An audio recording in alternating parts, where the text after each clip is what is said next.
3, 2, 1. Halo Visipers, selamat datang di Podcastma, podcastnya Atkesma. Oke, dalam kesempatan kali ini kita berdua sebagai host yang akan membantu Podcastma pada hari ini. Ada aku Ica dan aku Ayu. Nah, buat Podcastma kali ini tuh sebenarnya Podcastma itu merupakan podcast dari Departemen Atkesma BEM Visip. Nah, untuk podcast perdana ini kita akan membahas tentang pemberdayaan perempuan dan juga kesehatan mental nih. Nah, tapi kita nggak sendiri ya, Ca, di sini. Mungkin boleh Mbak Dini dan Angel boleh memperkenalkan diri. Perkenalkan semuanya, nama saya Dini, saya dosen hubungan internasional dari UPN VJ. Oke, semuanya perkenalkan, nama aku Angelica Maria. Aku di sini sebagai Deputy of Program and Event dari Girl Up UPN VJ.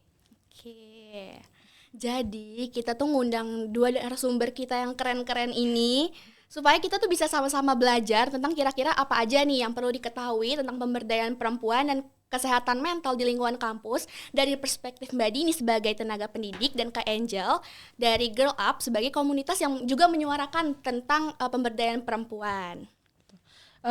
Tanpa berlama-lama mungkin kita langsung aja ke pertanyaan pertama kali ya. Boleh. Karena tadi kita ngobrolin tentang pemberdayaan perempuan dan juga kesehatan mental nih.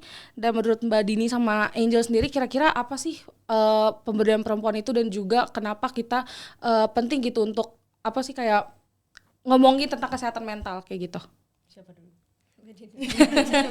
boleh. Oke, kalau kita ngomongin pemberdayaan perempuan itu cukup luas ya gitu. Jadi kenapa sih perempuan yang harus diberdayakan? Kenapa nggak laki-laki gitu kan? Karena perempuan ini dalam struktur sosial gitu posisinya cukup rentan gitu ya. Misalnya kalau kalian udah pernah tahu soal feminisme gitu ya, gerakan-gerakan mendukung gitu ya supaya ada kesetaraan gender gitu ya, supaya perempuan itu juga punya posisi yang sama gitu. Kita tarik lagi di zaman-zaman dulu gitu kan, di mana dulu tuh perempuan itu sebenarnya awalnya dianggap berbeda gitu. Memang secara biologis gitu ya, secara struktur biologis gitu kita nggak ngelihat apa yang terlihat saja ya, tapi di dalamnya gitu.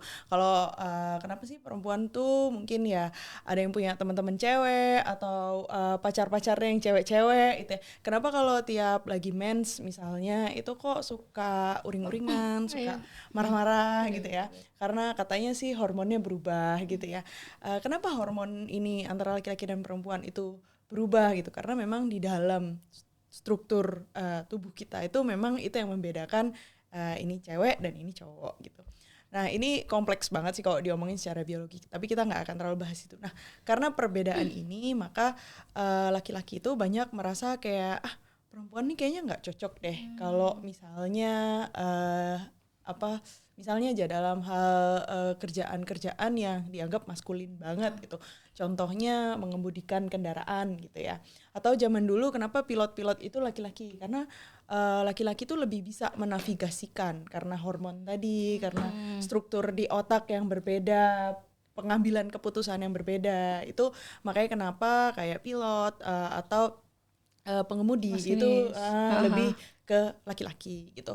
Terus dalam bidang politik juga ya, Angel kayaknya anak politik ya. Iya. Nah, kalau di politik juga perempuan itu dianggap nggak bisa memimpin gitu, karena perempuan tuh punya naluri yang pendekatannya enggak ke situ gitu. Pengambilan keputusannya lebih lambat, terus lebih kalau bahasa sekarang mungkin lebih pakai hati gitu ya. Gitu kan. Nah kalau laki-laki tuh lebih dianggap lebih rasional gitu, sehingga dalam dunia politik makanya kalau kalian lihat pemimpin-pemimpin dunia tuh rata-rata banyak yang laki-laki gitu. Kemudian posisi-posisi strategis jadi pemimpin itu apapun itu biasanya laki-laki. Tapi kalau kita maksudnya kita tarik lagi gitu, ternyata kan ada juga sekarang perempuan gitu ya. Amelia Earhart kalau nggak salah tuh perempuan pilot perempuan pertama gitu kan. Kemudian presiden juga banyak perempuan. Di Indonesia presiden juga ada perempuan. Megawati. Ya terlepas dari pro kontranya ya. Tapi Iya. iya kan? Perempuan pertama setuju. Iya kan? Tapi maksudnya bisa gitu loh Betul. perempuan tuh jadi presiden Jadi gitu. pemimpin. Jadi pemimpin, gubernur Jawa Timur juga perempuan dan banyak juga posisi strategis sekarang yang perempuan bisa lakukan gitu dalam hal politik. Apakah perempuan itu jadi nggak bisa? Ternyata bisa juga gitu ya. Ya memang ada plus minusnya sih, tapi bukan berarti nggak selalu kalau misalnya laki-laki yang memegang posisi itu selalu baik juga nggak juga gitu kan.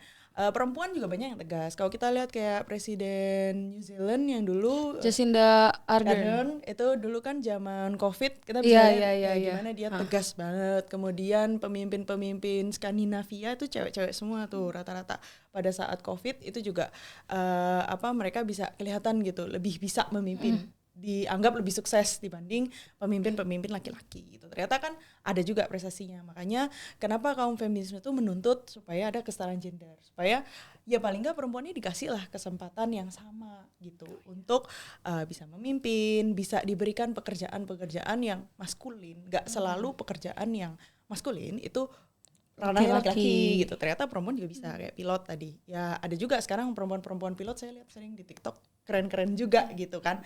Atau pekerjaan-pekerjaan lain driver Grab sekarang juga banyak yang cewek-cewek dan ya oke aja gitu. Maksudnya pekerjaannya juga jalan aja gitu kan. Kalau katanya cewek nggak bisa baca Google Maps. Iya. Tapi kan tapi bisa gitu. Nggak semua itu ternyata kemampuan-kemampuan seperti itu tuh bisa diasah ketika kita memberikan akses yang sama. Itulah makanya pemberdayaan kepada perempuan. Jangan perempuan tuh hanya dianggap kayak karena cewek-cewek ini nggak bisa nih, katakanlah kayak cewek ini nggak bisa baca Google Maps, udahlah driver Grab semuanya Gojek itu nggak boleh cewek.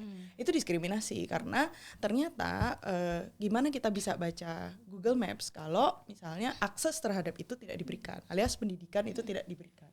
Maka ketika perempuan itu diberikan akses ke situ, maka kita jadi bisa belajar, kita bisa baca, kita bisa cara baca Google Maps tuh kayak gini loh. Cara nyetir yang bener tuh gini loh. Jadi nggak yang sen kiri tapi belok kanan. Kayak gitu kan. Yang bisa kita temukan. Ya, karena kita diberikan akses ke situ. Itu contoh kecil ya gitu. Kalau misalnya kita dibiarkan aja karena merasa stereotipnya perempuan nggak bisa apa-apa, ya selamanya kita akan terjebak di situ. Dan ya nggak akan bisa baca Google Maps, nggak akan bisa nyetir yang benar gitu kan. Akhirnya semuanya dibebankan pada laki-laki gitu, dan perempuan teruslah ada di posisi yang rentan karena nggak bisa apa-apa, nggak bisa mandiri gitu. Sekarang karena diberikan akses yang sama gitu, katakanlah kayak ini kita kembali lagi ke contoh yang tadi kan, kayak Gojek atau Grab, tidak ada diskriminasi. Jadi perempuan juga bisa jadi driver kalau mau. Jadi apa, perempuan-perempuan yang apply jadi driver bisa terberdaya gitu kan. Jadi mereka bisa cari penghasilan dari situ, bisa menghidupi keluarganya dari situ gitu kan. Akhirnya mereka tuh jadi istilahnya jadi ada value-nya gitu ya. Nggak hanya kayak perempuan tuh cuman di dapur sumur aja kasur, kayak gitu. gitu. Tapi perempuan-perempuan ini berdaya loh, dia bisa kerja, dia bisa cari nafkah buat keluarganya, dia bisa menghidupi keluarganya. Makanya perempuan-perempuan ini perlu diberikan akses. Nah, apalagi fakta bahwa income untuk perempuan itu ternyata timpang banget dibandingkan laki-laki. Jadi ada wage gap atau salary gap gitu ya antara laki-laki dan perempuan. Ya karena itu tadi, laki-laki dianggap dia itu bisa mengerjakan lebih banyak pekerjaan dibandingkan perempuan gitu. Kenapa nggak dikasih gaji yang setara aja? Kita ngelihat dari kemampuannya lah. Kinerja. Gitu. Tapi kalau dari perspektif kapitalis ini nggak bisa seperti itu, karena perempuan terkendala dengan ada cuti hamil, cuti menstruasi. Mungkin ada beberapa kantor yang menggunakan cuti menstruasi, cuti hamil, cuti melahirkan gitu kan. Dan namanya hamil melahirkan ini kan nggak sekali ya, bisa berkali-kali gitu. Dan itu ya kalian bisa kalikan aja lah dari jam produktifnya dia kemudian cuti-cuti terus gitu, belum lalu ada cuti menstruasi atau nggak cuti sih tapi ketika menstruasi kinerjanya berkurang, performanya berkurang lah minimal kan gitu. Jadi buat para pemberi kerja itu ngerasa nggak fair kalau laki-laki dan perempuan diberikan gaji yang sama karena dalam jam kerja yang sama perempuan itu lebih banyak liburnya, quote in quote-nya gitu ya. Jadi kayak gitu. Makanya wage gap ini yang buat perempuan tuh nggak adil gitu, dan ini tuh harus diberikan kesempatan buat perempuan-perempuan ini untuk berkarya gitu ya, untuk diberikan akses gitu ya, untuk tidak didiskriminasi, semuanya bisa setara gitu, bisa kerja di tempat yang sama, bisa mencoba pekerjaan yang sama gitu ya, kemudian tidak didiskriminasi gajinya karena perempuan ini misalnya harus absen karena tadi ya mungkin cuti-cuti itu gitu, tapi ya dihitung dari kemampuannya aja gitu, kayak gitu sih. Makanya penting adanya pemberdayaan supaya semua itu bisa punya akses yang sama. Buat laki-laki mereka udah privilege duluan karena udah nggak ada stigma-stigma soal itu kan. Betul. Jadi laki-laki tuh udah dipercaya aja, pasti laki-laki tuh udah bisa megang di bidang industri STEM misalnya Science, Technology, Engineering, and Mathematics gitu kan.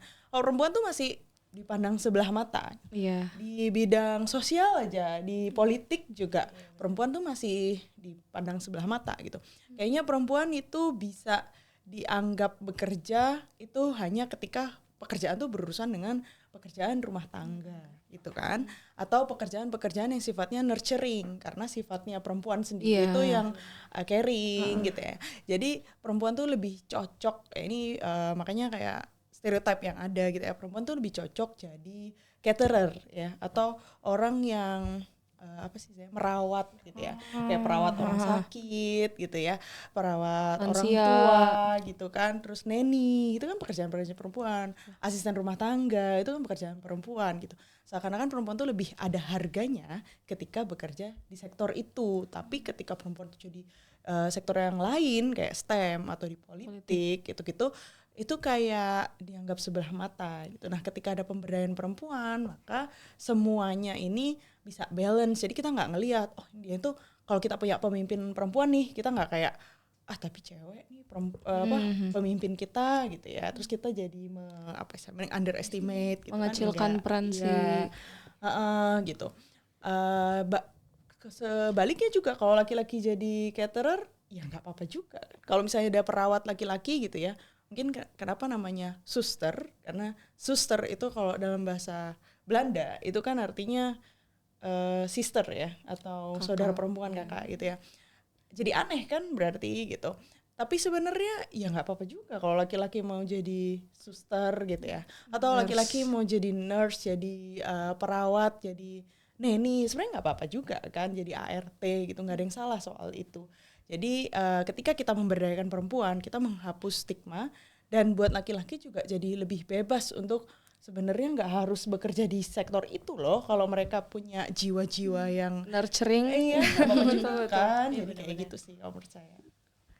Angel, mungkin kalau dari aku bahas dari konsepnya. Kalau misalnya pemberdayaan perempuan dan kesehatan mental itu tuh dua konsep yang berkaitan, karena untuk mencapai ke pemberdayaan perempuan, perempuannya itu sendiri harus memiliki mental yang sehat menurut aku. Karena analoginya tuh ibarat sebuah tumbuhan. Kalau misalnya dia ingin bertumbuh dengan baik, subur, terus buahnya banyak, itu tuh kan kita tentu si tumbuhan itu punya akar. Nah akarnya ini mungkin nggak kelihatan ya di dalam tanah, tapi akar itu yang jadi fondasi gimana betul. Supaya si tumbuhan ini bisa tumbuh dengan baik. Nah terus untuk tumbuhan itu tumbuh dengan baik juga perlu dirawat, dikasih air, kasih pupuk, terus butuh cuaca yang bagus, tanah yang cocok. Kalau misalnya tumbuhan itu nggak mendapatkan itu semua kan berarti nggak bisa bertumbuh dengan baik ya. Sama kayak kita, kalau misalnya kita ingin berkembang dengan baik, menurut aku perlu untuk kita mengenali tempat yang cocok untuk kita, terus nutrisi seperti apa yang harus kita dapatkan, lalu lingkungan seperti apa yang cocok untuk kita, dan juga orang-orang seperti apa yang harusnya ada di sekitar kita supaya kita bisa berkembang dengan baik. Kalau dari aku kayak gitu. Berarti kayak ya sebenarnya dua konsep itu tuh berkaitan, karena tadi yang Angel bilang untuk supaya kita mencapai pemberdayaan perempuan yang maksimal, kita perlu lingkungan nih yang setuju nggak sih lo sama pemberdayaan perempuan lo, bagaimana lo nge-view pemberdayaan perempuan, bagaimana lo kita merawat mental masing-masing tanpa perlu mengerdilkan peran masing-masing kayak gitu. Nah kalau misalnya tadi Mbak Dini ceritakan udah di sektor pekerjaan ya, mungkin aku mau ke sektor di lingkungan kampus kali ya. Menurut Mbak Dini dan Angel juga, kira-kira menurut kalian tuh tanggapan atau pendapat Mbak Dini dan Angel terkait pemberdayaan perempuan di lingkungan kampus dan juga pembicaraan tentang kesehatan mental yang kayaknya semakin hari ini makin kesini kita makin sering dengar gitu loh. Maksudnya orang tuh ke psikiater, aku nggak tahu sih kalau misalnya 5 tahun ke belakang atau karena kan masih umur berapa ya. Cuma maksudnya kayak at least 3 tahun belakangan ini dia orang-orang kayaknya sedikit lebih terbuka untuk kayak oke, gue mau ke psikiater, kayak gue udah nggak baik nih, kayak gue udah capek deh, gue mau ke psikiater nih, gue udah mau stres gitu. Iya kan? Udah capek banget nih gue gitu. Boleh? Ya, saya dulu. Oke, sebenarnya di kampus itu seharusnya saya nggak tahu ya kalau di UPN tuh ada atau enggak, nanti mungkin yang bisa konfirmasi gitu. Jadi kalau di kampus kayak di negara-negara maju di Eropa misalnya itu ada layanan khusus untuk kayak kesehatan mental gitu.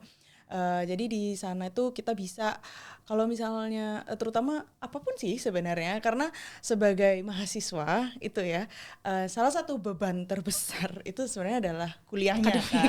Burnout. Iya, burnout.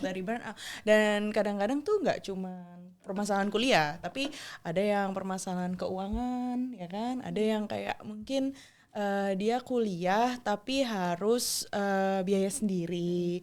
Terus di tengah-tengah tuh mungkin kerja, terus habis itu pekerjaan kuliahnya itu juga demanding gitu. Akhirnya dia jadi burnout. Itu juga tim di ada bagian kesehatan mental gitu yang akan bisa memberikan solusi gitu. Atau mungkin ada permasalahan lain, bullying misalnya, itu juga banyak. Kekerasan seksual itu juga sebagian dari yang ditangani juga, termasuk kayak bahkan nih yang unik tuh kalau kalian misalnya ngerjain tugas gitu ya, terus habis itu plagiat gitu kan, ya terus ketahuan nih diturnitin kan, kemudian dosennya nggak mau kasih lulus gitu, kalian tuh bisa banding gitu dan dibantu sama mereka gitu. Jadi kadang-kadang kita tuh kalau ada di posisi yang kalau misalnya di Eropa atau di negara Barat tuh kan memang mereka udah aware ya soal hal-hal seperti ini gitu. Kadang-kadang kita tuh ngerasa dijudge duluan nih, turnitinnya kenapa bisa gede banget gitu. Buat dosen mereka nggak bisa bilang langsung dilulusin gitu. Mereka perlu ada penjelasan. Tapi kadang-kadang bahkan mahasiswa itu bingung ngejelasinnya gitu.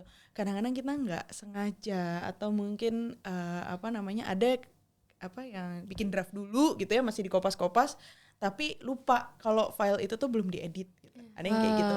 Nah, bagian ini tuh ada konselornya sendiri yang ngebantu kita buat ngomong gitu. Jadi nggak ngemediasi. Mereka nggak memberikan saran ke dosennya untuk biar kita nggak dikasih biar lulus ya, gitu. Biar lulus tuh nggak juga, tapi mereka ngebantu kita supaya ngomongnya gimana, supaya kita tuh bisa lebih lebih bisa menjelaskan, karena kan kita udah bingung nih mau ngomong apa duluan gitu. Udah jiper kan, apalagi kayak ini kenapa nih? Gitu kan. Jadi mereka tuh bisa ngebantu, dan mereka kan yang ngerti hukumnya di kampus itu kan. Jadi mereka yang ini bisa nih mungkin dengan cara seperti ini gitu. Terutama buat mahasiswa-mahasiswa asing yang bahkan untuk berkomunikasi aja itu mungkin agak bingung gitu. Ada semacam kayak culture shock kayak gitu-gitu. Jadi bayangin ya, hal-hal sekecil itu aja mereka tuh punya bagiannya sendiri gitu. Jadi menurut saya ini tuh seharusnya ada di setiap kampus gitu untuk kesehatan mental gitu. Karena memang ya harus diakui bahwa kehidupan perkuliahan itu yang paling berat buat mahasiswa ya kuliahnya itu sendiri gitu kan. Belum kayak harus membiayai, belum nanti di tengah jalan ada permasalahan apa gitu ya, perselisihan dengan dosennya, dengan sama mahasiswa, belum kalau ada bullying, ada pelecehan seksual gitu ya. Ini harus kemana kayak gitu. Jadi menurut saya itu hal yang harus ada sih. Cuman ya mungkin kalau di Indonesia hal-hal seperti ini tuh masih belum dianggap serius gitu ya.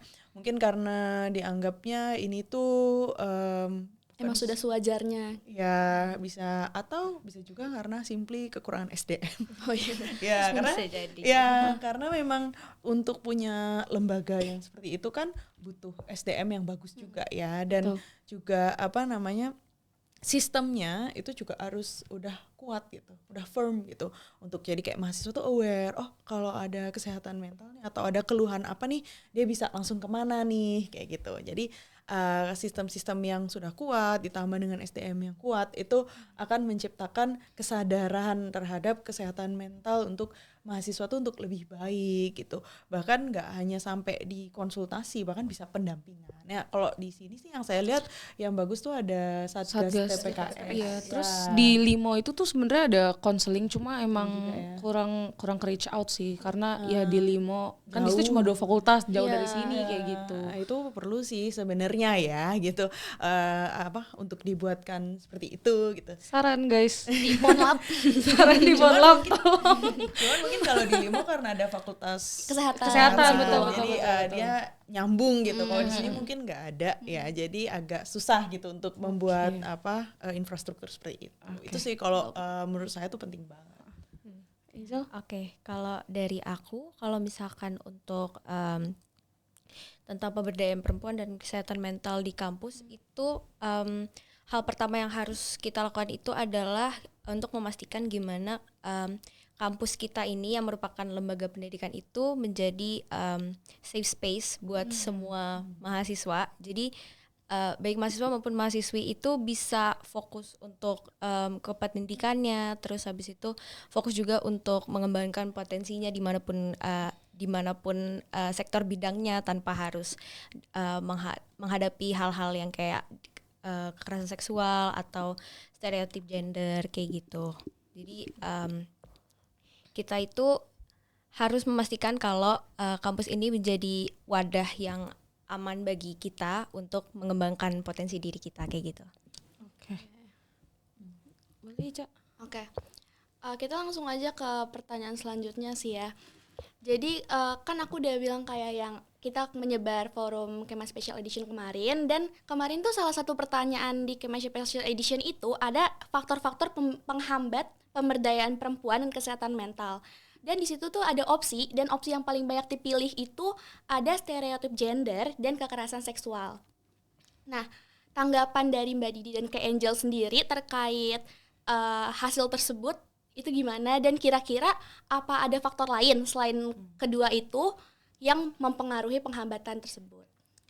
Oke, untuk apa namanya hambatan dalam pemberdayaan perempuan dan kesehatan mental itu adalah kekerasan seksual ya, Dan stereotip Gender. Ya itu karena ya tadi kayak saya bilang kan, gimana seseorang itu bisa diberikan akses ketika dia tidak dipercaya gitu ya.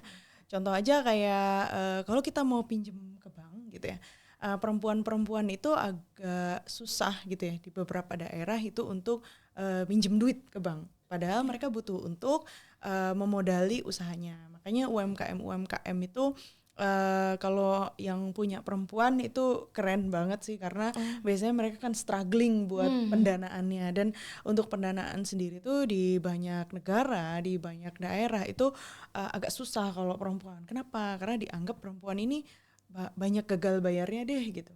Karena mereka tuh punya beban yang berat gitu untuk menghidupi keluarganya gitu kan.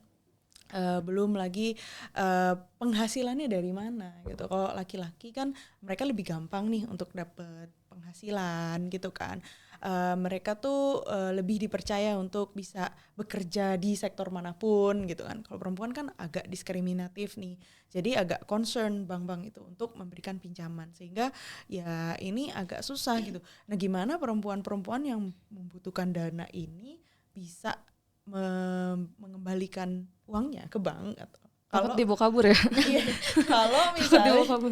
kalau misalnya dia aja nggak dikasih pekerjaan, nggak dikasih akses gitu untuk kemudahan ekonomi gitu kan, dikasih pendidikan gitu, cara membuat usaha supaya nggak bangkrut gitu ya, supaya usaha tuh maju terus, itu gimana.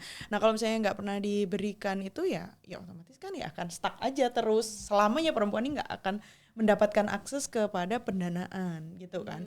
Ya itulah akhirnya jadi menghambat pemberdayaan manusia. Katakanlah kayak bisa nih ada dananya gitu, tapi untuk mencapai itu gimana, kita nggak diberikan akses ke situ gitu. Makanya sekarang udah mulai sih bank-bank itu udah mulai banyak yang lebih aware gitu. Jadi ya dilihatlah jangan dari gendernya, tapi dilihat dari profil perusahaannya gitu. Dia usaha apa? Kalau misalnya sekiranya usahanya mau laki mau perempuan, kalau usahanya memang nggak kelihatan masa depannya nggak bagus ya jangan dikasih gitu kan. Ya simply dari kemampuan dari usahanya, bukan ke personelnya atau ke gendernya kayak gitu. Nah kemudian kekerasan seksual ini juga jadi salah satu yang concerning banget ya sekarang itu. Kalau misalnya kekerasan seksual tuh sekarang kalian bayangin kalau kalau untuk kekerasan seksual sendiri itu dibutuhkan alat bukti dan saksi gitu kan, untuk undang-undang TPKS misalnya gitu kan.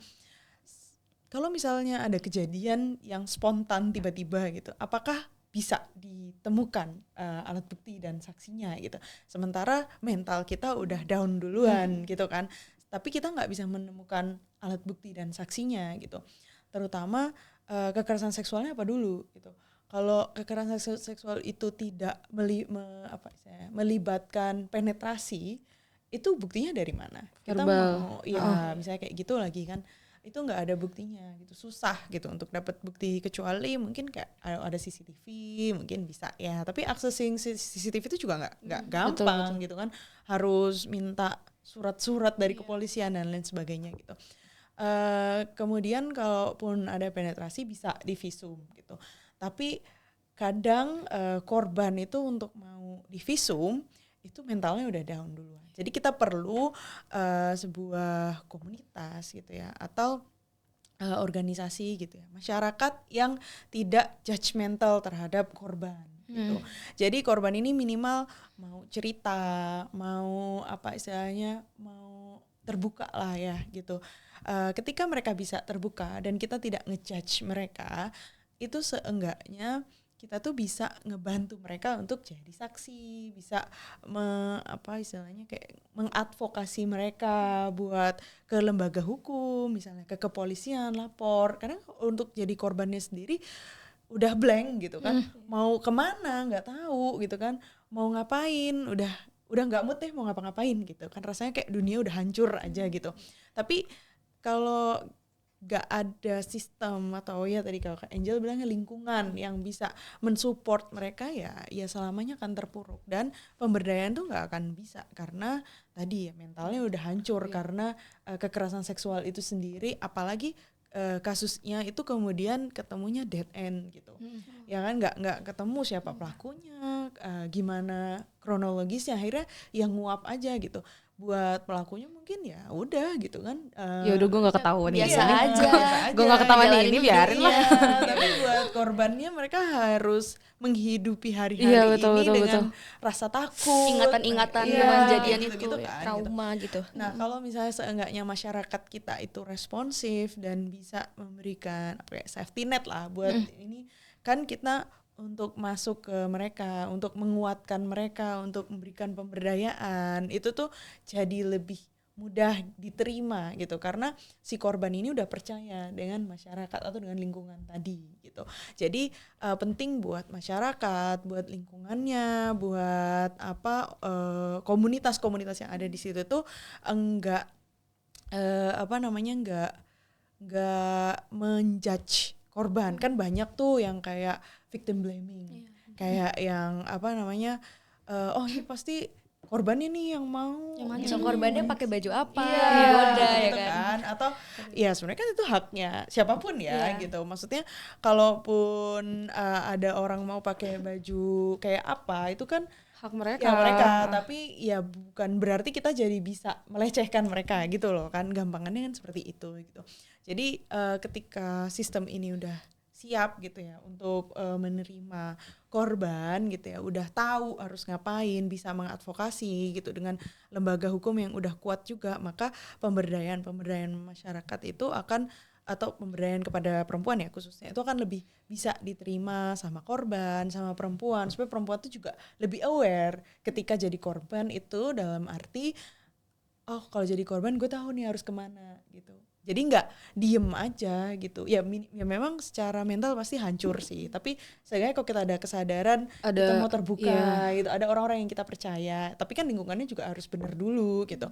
Nah itu jadi bisa lebih masuk ya. Dan juga buat perempuan-perempuan lain. Kadang yang victim blaming juga sesama perempuan gitu. Supaya nggak saling menyalahkan gitu. Jadi memang kekerasan seksual ini juga erat kaitannya sama kesehatan mental. Karena kalau misalnya kita jadi korban itu pasti mental tuh down, dan kita udah kayak ngerasa udah gak ada gunanya lah hidup lagi gitu kan, dan itu tuh bakalan berat gitu untuk menjalani hari-hari. Makanya penting ada program-program pendampingan buat korban, buat penyintas kayak gitu ya.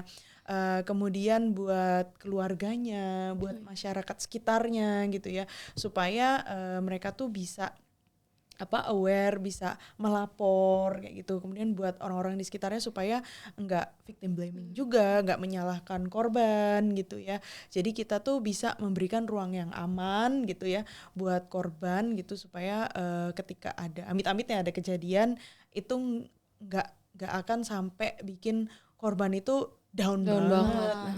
Itu sih paling. Karena tadi aku menanggapi Mbak yang tentang gimana kita ibaratnya nge-shape masyarakat supaya oke, kalau ada kayak gitu kita mau berkoordinasi sebagai saksi. Karena tergantung, kadang tuh ya maksudnya si pelaku itu kadang powerful banget, maksudnya kita nggak tahu, maksudnya kadang ada orang-orang menyalahgunakan kekuasaannya dan segala macam, kayak I do what I want, kayak udah come here girl dan segala macam. Terus akhirnya kayak orang yang gak terima ngelapor, tapi ya orangnya sepowerful itu. Jadi maksudnya kita yang bisa kita tahu kejadiannya, tapi kita sebagai saksi juga takut, karena balik lagi takut dituntut balik kah, atau kayak lo ada faktanya enggak dan segala macam. Itu sih mungkin yang menurut aku kayak banyak ya sebenarnya PR-nya untuk mencapai ke sana gitu, untuk masyarakat aware dan korban mau lapor dan segala macam kayak gitu. Mungkin Angel. Oke, kalau dari aku setuju banget sama yang tadi soal penghambat pemberdayaan perempuan itu, salah satunya adalah stereotip gender. Karena aku merasa perempuan itu harus bekerja lebih keras untuk membuktikan kemampuannya gitu. Jadi seringkali kemampuan kita tuh dipertanyakan karena kita tuh perempuan gitu. Kayak misalnya aku waktu itu kepilih jadi divisi perlap gitu. Terus habis itu dipertanyakan kayak, emang lo bisa angkat-angkat ini? Bisa. Perlap perempuan, serius nih. Iya, emang perlap cewek, emangnya lo bisa bawa ini segala macam. Iya kayak gitu. Terus habis itu akhirnya itu juga yang mempengaruhi itu salah satunya ketika perempuan itu udah bekerja keras terus gak dihargai hanya karena dia itu perempuan. Terus kita tuh dianggap gak bisa mengambil keputusan yang tepat, terus habis itu gak bisa menjadi pemimpin hanya karena kita perempuan. Kayak kalau misalnya waktu itu aku pernah jadi ketua acara tuh, terus habis itu kayak kalau ketuanya cewek nih acaranya kacau gitu-gitu. Oh my god. Terus parah banget sih. Terus habis itu akhirnya hal-hal yang seperti itulah yang menurunkan confidence dari perempuan itu sendiri gitu. Terus habis itu kalau untuk kekerasan seksual sendiri, menurut aku itu salah satu momok terbesar yang menghalangi perempuan untuk berkembang. Karena ketika mengalami kekerasan seksual, perempuan itu mengalami trauma yang mendalam dan mengalami pasca trauma yang itu tentunya tuh berkelanjutan dan mempengaruhi hidup dia secara keseluruhan gitu. Nah makanya aku setuju banget tadi sama Mbak Dini kalau misalkan kita tuh butuh lembaga yang mengadvokasi dan mendampingi perempuan ketika dia mengalami kekerasan seksual. Jadi dia tahu harus bertindak apa, bagaimana, dan harus lapor kemana, dan dia tuh nggak takut untuk diintimidasi gitu oleh pihak manapun. Mungkin kayak gitu. Oke. Emang ya concern banget itu stereotip gender sama kekerasan seksual.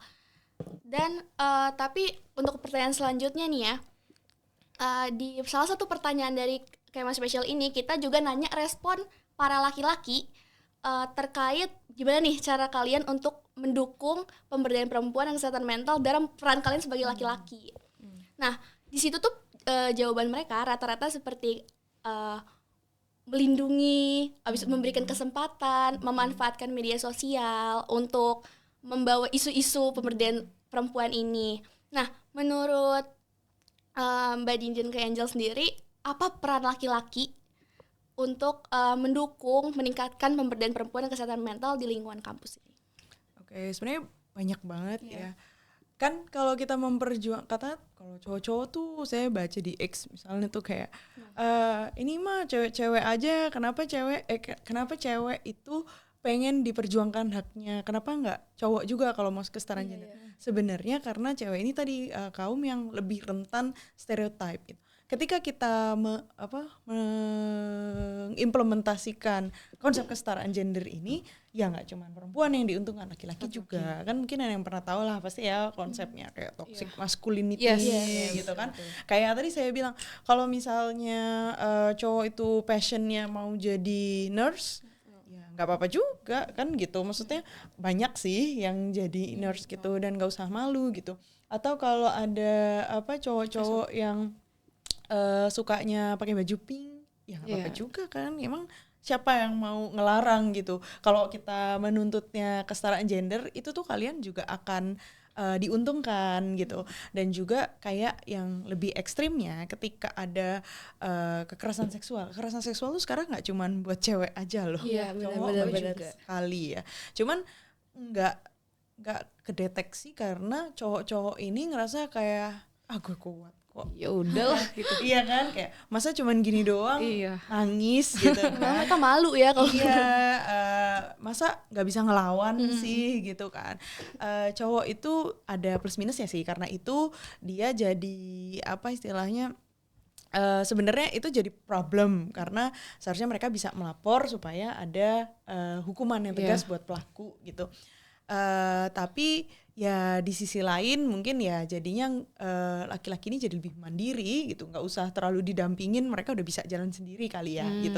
Tapi sebenarnya nggak, kalau kita ngomongin kesetaraan semuanya berhak untuk diberikan pendampingan jika mengalami kekerasan seksual. Nah laki-laki ya untuk peran-peran seperti melindungi, kemudian mendukung lewat media sosial ya, dan tadi yang jawaban itu juga menurut saya suatu usaha yang baik gitu ya, karena sebenarnya ketika laki-laki ini minimal laki-laki ini aware aja deh gitu soal ini gitu. Paling nggak kalian tuh kalau perempuan itu dapat 2 kali di diskriminasinya. Pertama karena relasi sosial, misal kalau kalian mengalami kekerasan seksual dari pihak yang secara relasi lebih tinggi dari kalian, dari dosen misalnya gitu ya, atau dari staff-staff yang ada di kampus, secara struktur sosial kalian itu lebih rendah gitu ya, plus karena kalian perempuan gitu, jadi 2 kali. Kalau laki-laki mungkin seenggaknya yang kedua ini enggak lah, paling relasi sosialnya lebih ke mungkin dari dosen sama mahasiswa atau dari staff ke mahasiswa gitu ya. Jadi kenapa perempuan lebih rentan, karena relasi kuasanya dia lebih berlipat-lipat, apalagi kalau perempuan yang termarginalkan ya, kan bisa bayangin ya, perempuan yang disabilitas. Jadi gimana dia mau ngelawan gitu kan, dia punya ketidakmampuan atau limitasi gitu kan. plus dia perempuan, plus secara struktur sosial lebih rendah, terus mungkin iya, terus secara pendidikan mungkin di bawah, kemudian secara finansial gitu ya, mungkin lebih miskin dan lain sebagainya.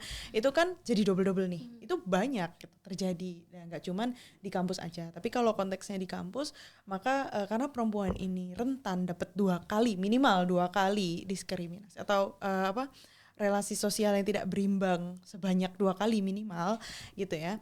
Maka laki-laki ini kalau dia aware, minimal laki-laki itu kalau nggak bisa ngelindungi, jangan jadi pelaku. Ya kan?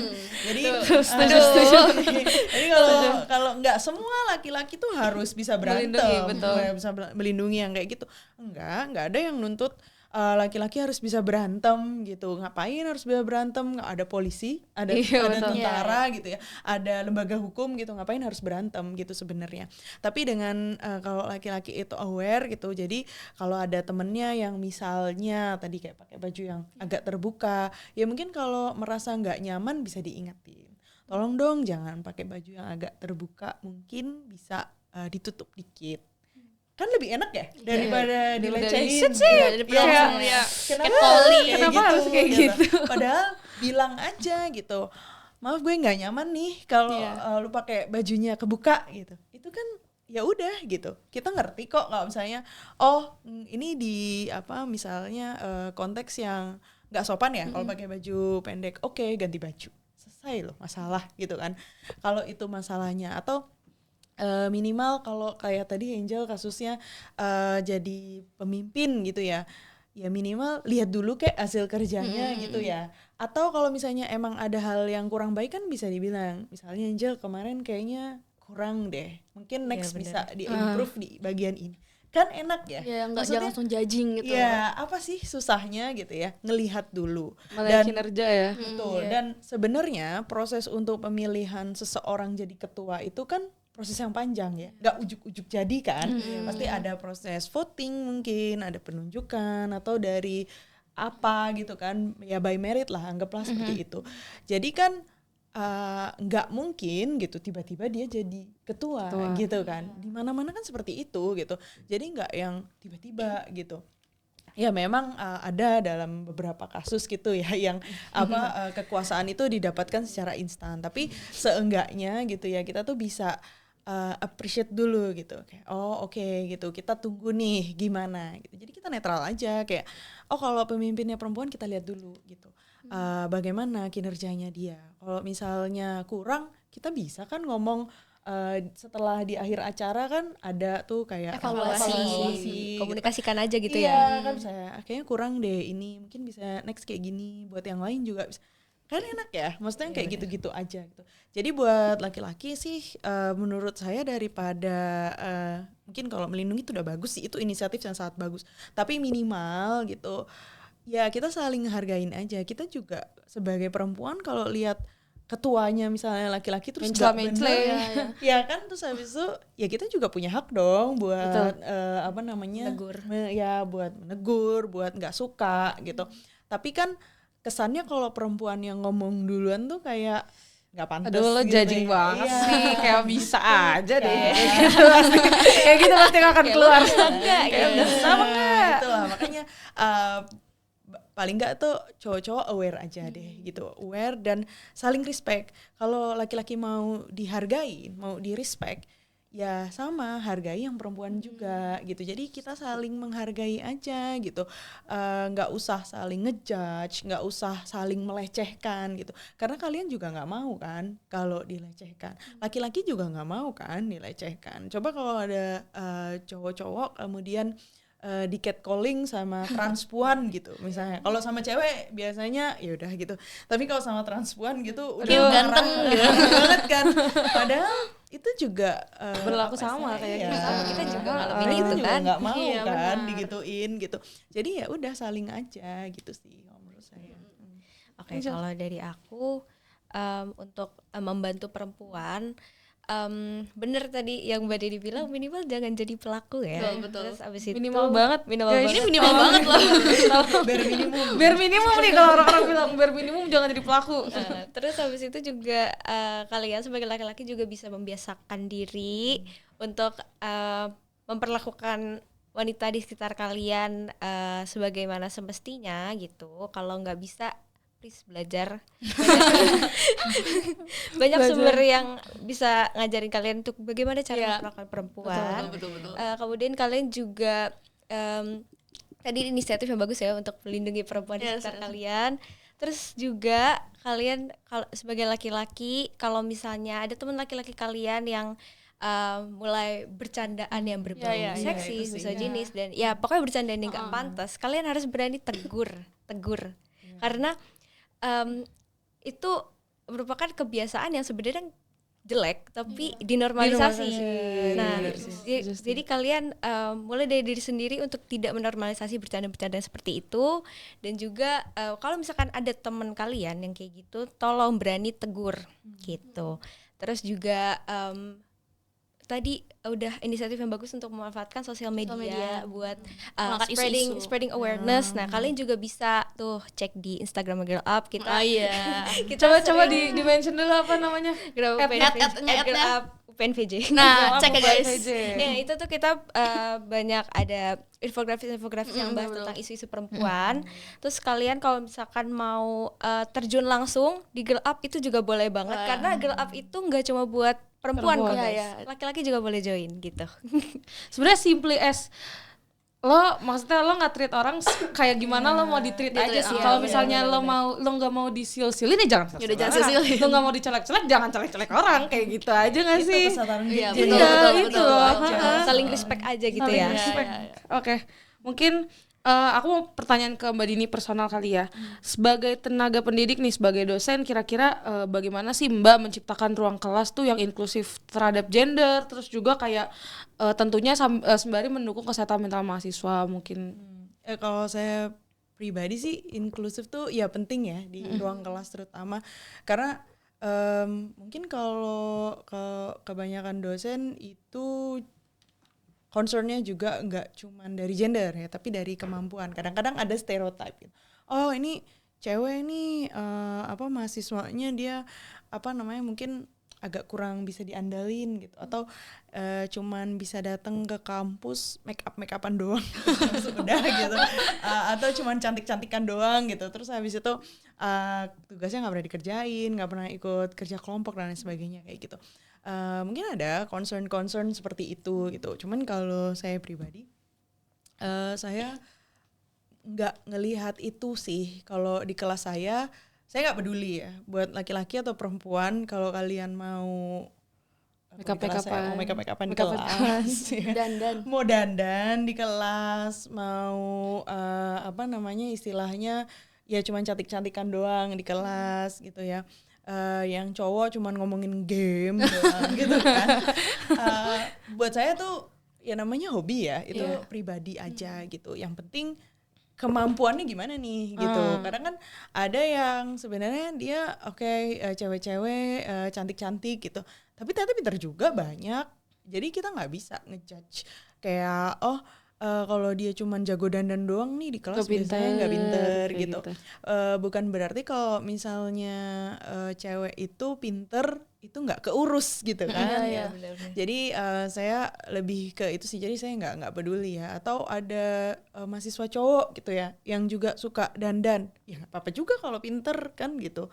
Maksudnya kita nggak mandang itu gitu sebagai suatu concern, nggak kemudian menjadikan itu sebagai stereotype gitu. Jadi mau laki-laki mau perempuan, kalau di kelas cuman mau dandan-dandanan doang, cantik-cantikan doang, silakan, tapi tunjukkan kemampuan kalian sebenarnya gitu. Itu kan terbukti ketika ujian, ketika ada tugas-tugas gitu kan. Jadi kita istilahnya ya, perlakuannya tuh nggak kemudian ini cuman mau dandan-dandan doang nih, nggak bakalan pinter nih, cuman ini enggak. Kemudian inklusif lagi tuh dengan membentuk kelompok itu yang rata gitu ya. Kalau bisa laki-laki dan perempuan itu rata, tapi nggak tahu kenapa ya banyak kelas-kelas tuh yang ceweknya lebih banyak loh. Kan FISIP ya, maksudnya kalau kalau dulu stereotipnya perempuan itu nggak jago politik gitu ya, karena kita di FISIP gitu, ternyata mahasiswa ceweknya banyak gitu kan. Kalau saya di HI juga banyak cewek gitu, jadi ternyata timpang juga kalau bikin kelompok tuh banyak yang Cewek semua. mayoritas cewek benar-benar. gitu kan. Jadi ya nggak apa-apa karena emang kondisinya kayak gitu ya. Jadi sebisa mungkin memang semuanya sama dan nggak membedakan gitu. Dan saya selalu demokratis ya, maksudnya dalam arti kayak terserah ya kalau mau di kelas tuh mau kelompoknya sama siapa gitu, senyamannya aja, atau mau nentuin kelompoknya mau saya yang tentuin atau mereka sendiri gitu. Karena kadang-kadang gimana ya, kalau terlalu diatur, ini kan bukan sekolah ya kan, jadi kayak sebenarnya justru kreativitas itu muncul ketika tidak ada aturan gitu. Karena ketika banyak aturan maka akan semakin mempersempit ruang untuk berpikir gitu. Jadi saya bebasin aja gitu. Kalau misalnya jadi mahasiswa mau berpikir dari manapun dengan cara apapun, selama itu jadi sebuah ide yang menarik, ya nggak apa-apa gitu. Itu layak untuk dicoba, layak untuk bisa digunakan gitu ya. Jadi sebisa mungkin ya di kelas saya nggak ada kayak untuk gender terutama itu membeda-bedakan laki-laki dan perempuan gitu. Memang dalam beberapa kasus perempuan ada yang dianggap mungkin nggak lebih pintar daripada yang laki-laki gitu. Ya ada yang seperti itu, tapi yang sebaliknya juga banyak banget gitu. Jadi ya nggak bisa kita menggeneralisir kalau misalnya kalau cewek kayak gini, kalau cowok kayak gitu sih. Oke. Kalau sekarang aku mau ke Angel nih, sebagai salah satu anggota dari Girl Up gitu. Gimana sih peran Girl Up nih khususnya dalam mendukung pemberdayaan perempuan dan juga kesehatan mental? Mungkin ada yang bisa di-share?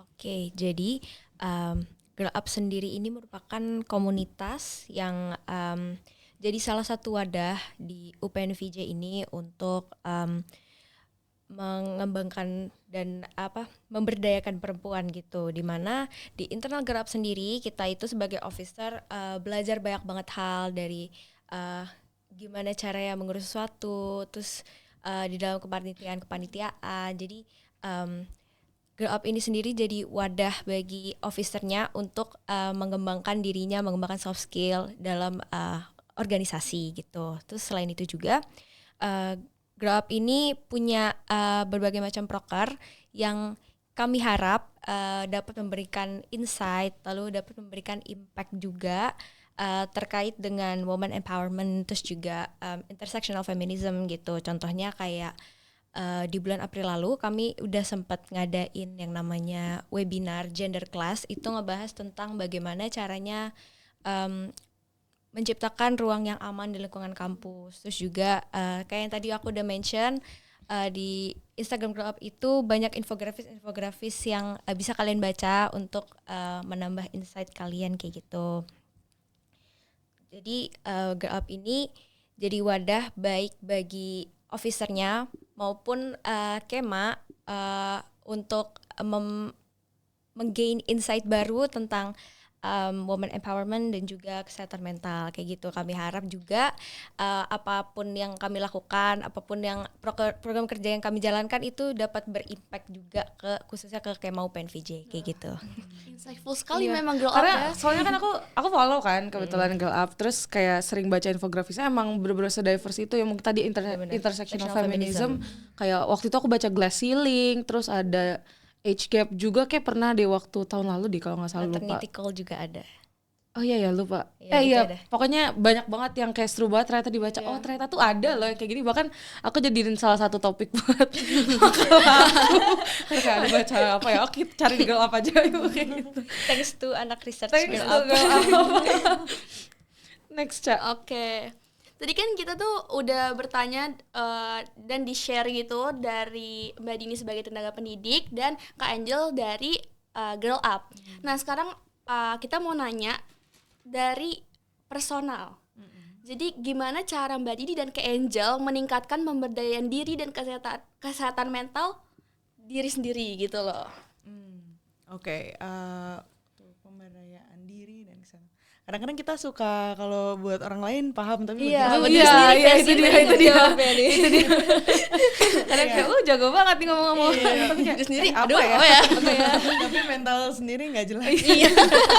Iya, apa yang pasti kayak sering ini aja sih ya, maksudnya menyadari simptom-simptom kalau kita kayaknya perlu untuk apa ya, saya perlu untuk membenahi kesehatan mental kita gitu ya. Iya kan, kalau ada ya seek help ya, kalau ada simptom-simptom ya kayaknya burnout nih, berarti harus aware nih sama diri sendiri kalau burnout harus ngapain gitu. Mungkin kan nggak selalu juga sih untuk kayak langsung tiba-tiba ke psikolog gitu. Mungkin kita cuman perlu break free aja dulu gitu, perlu untuk berhenti sebentar gitu dari rutinitas kita gitu. Yang pasti lebih banyak mendengarkan diri sendiri juga sih, maksudnya kalau emang capek, kalau emang lagi burnout ya berarti waktunya untuk mungkin berhenti dulu, atau mungkin kalau enggak sembuh-sembuh juga bisa mulai cerita ke orang-orang yang dipercaya gitu ya, mungkin baru terakhir bisa ke psikolog, atau kalau diperlukan lagi bisa ke psikiater. Yang jelas menurut saya tuh perlu awareness sih untuk ya semuanya ya gitu. Kita tuh perlu punya awareness sama diri sendiri juga gitu. Kapan kita tuh ngerasa kalau oh ini gue udah nggak bener nih gitu. Udah waktunya nih untuk seek help tadi, untuk ngobrol sama orang-orang yang kita percaya. Mungkin kita perlu untuk menyendiri dulu, kita perlu ke psikolog mungkin. Itu perlu ada kayak gitu. Dan mungkin kita juga perlu punya komunitas yang bisa saling menguatkan. Ini yang kadang-kadang itu lupa gitu. Jadi kalau kita punya teman, punya sahabat gitu ya, punya keluarga yang kita udah percaya banget, itu sebisa mungkin kita bisa pastikan mereka itu akan selalu ada buat kita gitu. Jadi kalau misalnya kita ngerasa udah capek banget nih, kita cerita ke mereka, mereka tuh mau ngedengerin gitu ya. Mereka mau ngebantu kita, karena kan kita itu nggak tahu kalau kita tuh perlu bantuan gitu.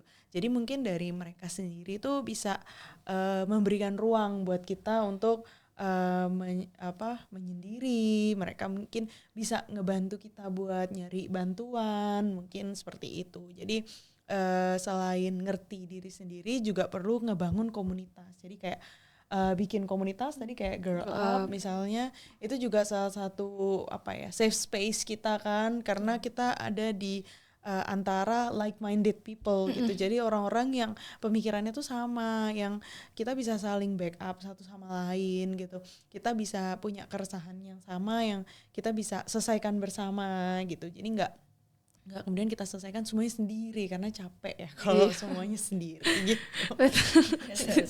Angel boleh Kasih ke Angel. Kalau dari aku, menurutku hal yang paling mendasar untuk pemberdayaan diri sendiri itu adalah kita harus knowing ourselves better and loving it. So we can recognize our actual worth.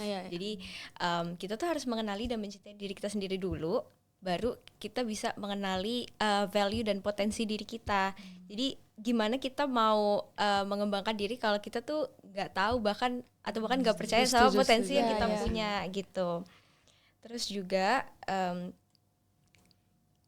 dengan mengetahui dan mengenali value diri kita jadi tahu nih kira-kira lingkungan seperti apa sih yang harusnya gue tempatin, terus orang-orang seperti apa sih yang membantu gue berkembang dan yang enggak. Jadi kita juga bisa setting boundary sama orang-orang yang kira-kira ini menghambat kita nih gitu. Penting sih. Betul boundaries. Terus habis itu juga karena emang lingkungan itu sepenting itu buat kita dan berpengaruh itu untuk kita bisa berkembang atau kita bahkan gak berkembang karena kita ada di lingkungan yang salah. Setuju. Harus di-cut Iya. off. Karena kadang kayak aneh juga kalau misalnya kita ambis sendiri di lingkungan yang malas, tapi malas sendiri di lingkungan yang ambis tuh kayak aduh gimana ya, kayak perlu pinter-pinter mencari lingkungan yang tepat gitu. Setuju. Oke, kita udah diberitahu versi pemberdayaan diri dan kesehatan mental dari Mbak Didi dan ke Angel. Nah, pertanyaan terakhir nih. apa aja sih yang bisa Mbak Didi dan Kak Angel sampaikan kepada teman-teman mahasiswa terkait meningkatkan pemberdayaan perempuan dan mengatasi kesehatan mental ini? Boleh Mbak Dini dulu. Oke, pemberdayaan perempuan dan kesehatan mental. Ya tadi ya mungkin rangkuman dari itu semua yang buat cowok-cowok ini bukan berarti pemberdayaan perempuan tuh laki-lakinya jadi tidak terberdaya, enggak. Karena laki-laki sendiri tuh udah lebih privilege. Tadi kalau misalnya dalam relasi kuasa laki-laki itu minimal dia udah ada posisinya gitu dalam struktur sosial gitu. Jadi kayaknya kita tidak perlu terlalu banyak nge-highlight itu karena laki-laki sendiri udah privilege, makanya lebih dititik beratkan ke perempuan. Jadi jangan iri ya, karena pemberdayaan perempuan itu juga nanti akan imbasnya ke laki-laki juga gitu sebenarnya. Dan buat teman-teman yang cowok-cowok nih itu ya tadi ya paling nggak aware deh gitu. Kita nggak ada yang nuntut kok laki-laki tuh harus Lindungi. harus bisa berantem, bisa pasang dada gitu. Nggak harus gitu juga sih gitu kan. Kita juga punya lembaga-lembaga hukum yang bisa menangani itu gitu. Tapi seenggaknya kalau aware gitu, tadi kayak kata Angel ya, kalau misalnya cowok-cowok mungkin suka agak bercanda, kelewatan gitu. Mungkin bisa take actionnya dari situ gitu. Mungkin bisa saling mengingatkan, karena ketika bercandaan itu sudah lagi tidak berbudaya gitu, udah nggak jadi culture gitu ya, maka akan hilang sendiri. Gitu, nggak akan ada yang memulai lagi gitu. Dari situ respect itu akan saling tumbuh gitu ya. Dan paling enggak untuk laki-laki dan untuk perempuan itu kita saling respect aja. Buat laki-laki nge-respect ke perempuan, buat perempuan juga sama, respect ke laki-laki. Dan perempuan kadang-kadang juga jadi pelaku dalam victim blaming. Padahal perempuan itu juga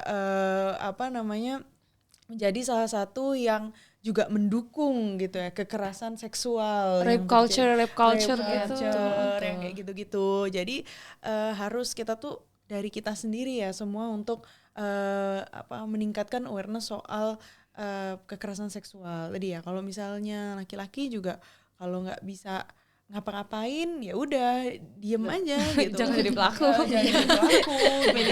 minimal jangan jadi pelaku. Minimal ngerti lah gitu, aware. Dan sebenarnya semua tuh bisa dikomunikasikan kok gitu. Tadi kayak kalau misalnya nggak nyaman dengan teman-teman perempuan yang busananya agak terlalu terbuka, kan bisa dikasih tahu gitu loh dengan bahasa yang baik, maka juga akan muncul respon yang baik. Kalau misalnya ngomongnya nggak baik juga ya wajar kan, kalau ya wajar lo diomelin. Iya gitu. Jadi pinter-pinternya aja gitu kan untuk mensiasati itu gitu, jangan judgmental yang kayak gitu-gitu sih. Kemudian untuk kesehatan mental juga sama ya, itu tanggung jawab kita semua gitu. Kalau ada teman-temannya yang kayaknya berubah sifatnya gitu ya, jadilah komunitas yang responsif soal itu gitu. Jadi safe space-nya buat teman-teman satu sama lain gitu. Kalau misalnya sekiranya ada teman yang kayak butuh bantuan, mungkin kalian bisa menawarkan bantuan, bisa membantu mereka gitu ya. Karena kadang-kadang orangnya sendiri tuh nggak aware gitu. Dan buat kalian semua mungkin perlu juga untuk tahu diri sendiri tuh sebenarnya butuhnya apa, kemudian lagi di stage apa gitu. Mungkin bisa membantu dengan sering-sering baca-baca gitu ya, supaya mengenal diri sendiri, lebih mendengarkan gitu ya, maunya apa sih sebenarnya, atau mungkin ngobrol sama orang-orang yang dipercaya supaya bisa ketahuan nih gitu kan, apa sih sebenarnya yang diinginkan, dan apakah sekarang itu kondisinya lagi stres atau gimana, kayak gitu sih. Angel? Oke, kalau dari aku pesannya itu adalah pertama-tama kita harus kayak yang tadi aku bilang, kita harus mengenali diri kita sendiri dulu supaya kita bisa tahu potensi seperti apa yang kita bisa kembangkan. Terus kemudian juga tadi benar banget kata Mbak Dini yang soal membiasakan diri untuk tidak mengelontarkan bercanda-bercandaan yang gak baik gitu. Jadi baik laki-laki maupun perempuan harusnya di stop lah kebiasaan-kebiasaan yang gak baik kayak gitu. Terus selain itu juga sebenarnya pelecehan itu nggak cuma perempuan loh yang ngalamin, laki-laki juga. Jadi baik bagi perempuan dan laki-laki kita saling menghargai aja lah. Terus habis itu kita juga saling menghormati dan jangan membiasakan untuk bicara hal-hal yang nggak pantas baik antara laki dan perempuan dan laki-laki. Kayak kalian pasti sering lihat kan, kayak misalkan ada posan cowok ganteng nih, terus di komennya tuh di perempuan ada komen perempuan yang juga sebenarnya itu nggak pantas. Tapi orang-orang hanya concern kalau misalkan perempuan tragedi yang perempuan. Iya, padahal laki-laki juga mengalami kok. Jadi ya untuk mahasiswa semua, kita sebagai pribadi kita juga harus menghargai teman-teman kita baik laki-laki maupun perempuan. Jadi saling respect aja gitu sebagai sesama manusia kayak gitu. Wah, oh my god, gak kerasa banget loh. Udah pernah terakhir kita udah kayak sejam ngobrol, seru banget karena kita dapat banyak pengetahuan baru, penting banget ini. Jadi sebenarnya banyak banget yang perlu di notes dari percakapan ini, kayak bagaimana kita harus aware sama diri kita sendiri untuk tadi mencapai pemberdayaan perempuan yang maksimal, sama juga sembari kita merawat kesehatan mental. Nah, nggak kerasa banget ya, Cak. Ternyata kita udah kurang lebih 1 jam nih kita ngobrol-ngobrol mengenai pemberdayaan perempuan dan juga kesehatan mental gitu. Benar, mahasiswa terutama. Betul, banyak banget ya pengetahuan baru, dan ini penting banget nih buat kita sebagai mahasiswa. Terus khususnya di lingkungan kampus ini ya. Makasih sebelumnya buat Mbak Dini sama Angel juga udah bersedia jadi narasumber. Kita sama-sama belajar lagi kira-kira apa sih yang perlu di notes gitu tentang pemberdayaan perempuan, karena kan ya mungkin kita banyak baca tapi kadang ada 1-2 hal yang terlewat yang kayak oh iya sebenarnya ini perlu loh dan segala macam kayak gitu. Oke, tapi sebelum kita mengakhiri podcast ini nih, di Kema Special Edition kemarin kita tuh udah nyediain kolom buat Visipers nulis pesan dan juga harapan mereka buat pemberdayaan perempuan dan juga kesehatan mental. Jadi mungkin kita bisa baca satu-satu kali ya beberapa pesan dan harapan dari Visipers yang udah kita pilih sebelumnya. Yang pertama aku dulu ya yang baca. Adanya pemberdayaan perempuan membuat perempuan menyadari nilai atau value yang dimiliki oleh dirinya.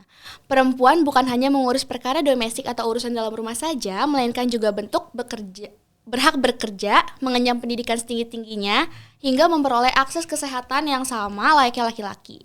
Intinya, nggak ada diskriminasi bagi kaum perempuan. Oke, selanjutnya bisa Mbak Dini.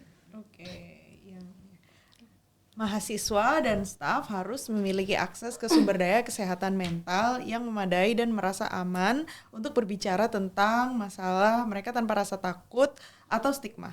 Kampus harus menjadi tempat di mana setiap orang merasa didengar, dihargai, dan didukung dalam segala aspek kehidupan mereka. Next. Boleh Inja. Pemberdayaan perempuan bukan hanya tentang memberikan kesempatan yang setara, tapi juga tentang menghargai dan mendukung perempuan dalam segala aspek kehidupan di kampus. Karena sejatinya setiap individu tanpa memandang gender berhak untuk merasa aman, dihargai, dan didukung untuk mencapai potensi penuh mereka. Oke, last mungkin aku pemberdayaan perempuan dan kesehatan mental di lingkungan kampus sangat penting. Meningkatkan kesadaran tentang pentingnya kesehatan mental dan pemberdayaan perempuan, menciptakan ruang aman, menyediakan sumber daya dan dukungan, serta menjadi pendukung aktif dapat membantu perempuan dalam menghadapi tantangan dan juga meningkatkan kualitas hidup mereka. Pesan-pesannya bagus-bagus banget. Semoga pesan-pesan ini dapat menyentuh Visipers semua ya, dan kita sama-sama belajar untuk lebih aware sama diri dan juga lingkungan sekitar. Treat other like you want someone to treat you. Tentunya kami dari Departemen Adkesma BEM-Visip juga berharap yang sama ya, sama kayak Visipers semua, supaya perempuan-perempuan nih khususnya di lingkungan kampus bisa semakin berdaya dan juga memiliki mental yang sehat karena didukung oleh fasilitas-fasilitas yang memadai di kampus. Betul. Namun sayangnya kita harus pamit di sini karena waktu juga sudah menunjukkan pukul 3:30. Semoga Visipers bisa mengambil nilai-nilai positif dari obrolan kami. Kami juga mohon maaf bila ada kata yang kurang berkenan di hati Visipers. Sampai jumpa lagi di lain kesempatan. Bye-bye.